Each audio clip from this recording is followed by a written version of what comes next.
السلام علیکم۔ آج کی ویڈیو ان سٹوڈنٹس کے لیے ہے جنہوں نے میٹرک کلیئر کی ہے۔ اب سوال یہ ہے کہ آگے کیا کرنا ہے۔ یہ ایک ایسا سوال ہے جس کا طلبہ اور والدین کو جواب تلاش کرنے میں بہت دقت پیش آتی ہے۔ دراصل پلے گروپ سے لے کر 10 کلاس کے آخری دن تک تقریباً ایک جیسی دنیا، ایک جیسے شب و روز اور ایک سا شیڈول ہوتا ہے، لیکن میٹرک کے بعد سارا منظر اور شیڈول بدل جاتا ہے۔ میٹرک بچوں، والدین اور اسکول کی 10 سال کی محنت کا اختتام ہوتا ہے، لیکن یہ سفر فقط 10 جماعت میں پاس فیل ہونے کا نام نہیں بلکہ تعلیمی سفر کی ایک منزل پا لینے کا نام ہے۔ یہ تعلیمی سفر کا اختتام نہیں بلکہ ایک نئے جہاں کا آغاز ہے، جہاں سے بچے مزید تعلیمی منازل طے کریں گے یا ہنر مند بنیں گے۔ معزز ناظرین، میٹرک کے بعد آگے کیا کرنا چاہیے؟ اگر آپ پیرنٹس ہیں تو یہ سوال آپ کے اور آپ کے بچے کے لیے بہت اہمیت کا حامل ہے۔ آپ کے پاس دو ہی چوائسز ہے، پہلی یہ کہ اسٹڈیز کو کنٹینیو کیا جائے اور دوسری یہ کہ کوئی ہنر سیکھا جائے۔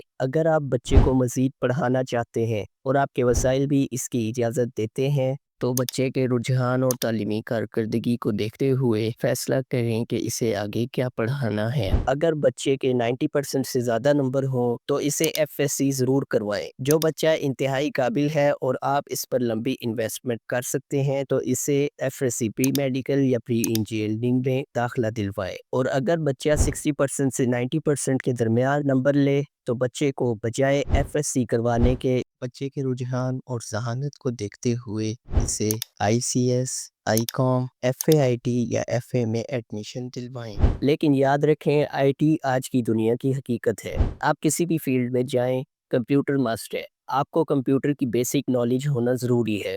یہ سب طلبہ کے لیے کمپلسری ہے۔ اب آتے ہیں ان بچوں پر جن کا ریزلٹ 40% سے 60% کے درمیان ہے۔ ان بچوں کو ڈگریز دلوانے کے بجائے آپ انہیں ٹیکنیکل ڈپلومہ کروا سکتے ہیں۔ گو کہ FSC میں 2 سال اور ڈپلومہ میں 3 سال لگتے ہیں، لیکن ڈپلومہ کے بعد بچہ کسی نہ کسی درجہ میں ملازمت کے قریب پہنچ جاتا ہے۔ آج کل الیکٹریکل، مکینیکل، سولر ٹیکنالوجی اور شیف کا ڈپلومہ بہت مانگ میں ہے۔ ناظرین، ممکن ہے کہ ڈپلومہ کی بات سے بہت سے لوگ مثالیں دینا شروع کر دیں کہ فلاں ڈپلومہ کر کے فارغ ہونے والا بچہ بھی بے روزگار ہے۔ تو سمجھنے کی بات یہ ہے کہ ڈپلومہ کا مطلب کاغذوں کا پلندہ نہیں بلکہ بہترین تھیوری کے ساتھ ساتھ پریکٹیکل کا ہونا بھی ضروری ہے۔ مثال کے طور پر آپ بچے کو الیکٹریکل یا ڈسپینسر وغیرہ کا ڈپلومہ کروا رہے ہیں تو ساتھ ہی بچے کو کسی الیکٹریشین، لیبارٹری یا میڈیکل سٹور پر بھی ضرور بھیجیں، تاکہ جب 3 سال بعد بچے کا ڈپلومہ حاصل ہو تو بچہ اپنی فیلڈ کا ماہر بن چکا ہو، تو پھر روزگار کے مواقع ایسے بچے کے لیے بے شمار ہوں گے اور وہ بچہ اپنا کام بھی شروع کر سکتا ہے۔ 50% سے کم رزلٹ والے بچے کو فری لانسنگ میں ڈال دیں۔ کمپیوٹر کے شعبہ میں بے شمار ایسے پروگرام ہیں جن میں مہارت حاصل کر کے بچہ بہترین روزگار کما سکتا ہے، جیسے graphic designing, digital marketing, social media management, web development, video editing, virtual assistant, data entry, SEO، e commerce, content writing اور ایسے بے شمار شعبے ہیں جس میں بچہ مہارت حاصل کر کے بہترین روزگار کما سکتا ہے۔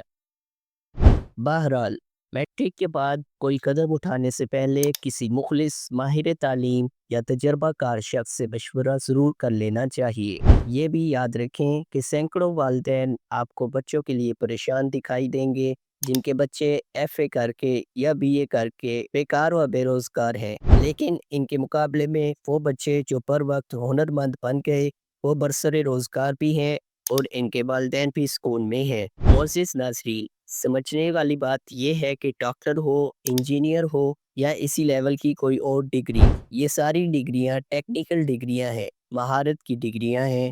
اسی طرح پلمبر، مکینک، الیکٹریشین، کارپینٹر، درزی، شیف، حجام، موچی اور دکاندار وغیرہ یہ سب بھی ٹیکنیکل ڈگریاں ہیں جو باقاعدہ یونیورسٹی سے تو نہیں ملتی مگر بہت کٹن محنت کے بعد ملتی ہیں۔ جس طرح ڈاکٹر، انجینئر، وکیل، اساتذہ وغیرہ کی ملک و قوم کو ضرورت ہے، اسی طرح پلمبر، مکینک، الیکٹریشین، کارپینٹر، درزی، شیف، حجام، موچی، ترکھان اور دکاندار وغیرہ معاشرے اور ملک و قوم کی ضرورت ہے۔ چنانچہ میٹرک کے بعد بچوں کو خوب تحقیق کے بعد کسی ڈگر پر ڈالیں۔ یاد رکھیں، پاکستان میں بڑھتی ہوئی مہنگائی اور افراتفری کے دور میں اپنے بچوں کو جلد از جلد برسر روزگار بنانے کی کوشش کریں۔ بے جا اور بیکار تجربات میں بچے کا وقت ضائع نہ کریں۔ مجھے کمنٹ سیکشن میں بتائیے کہ آپ کی میٹرک میں کتنی پرسنٹیج ہے اور آپ کون سی فیلڈ چوز کرنا چاہیں گے۔ اپنی دعاؤں میں مجھے یاد رکھیے گا۔ ملتے ہیں نیکسٹ ویڈیو میں۔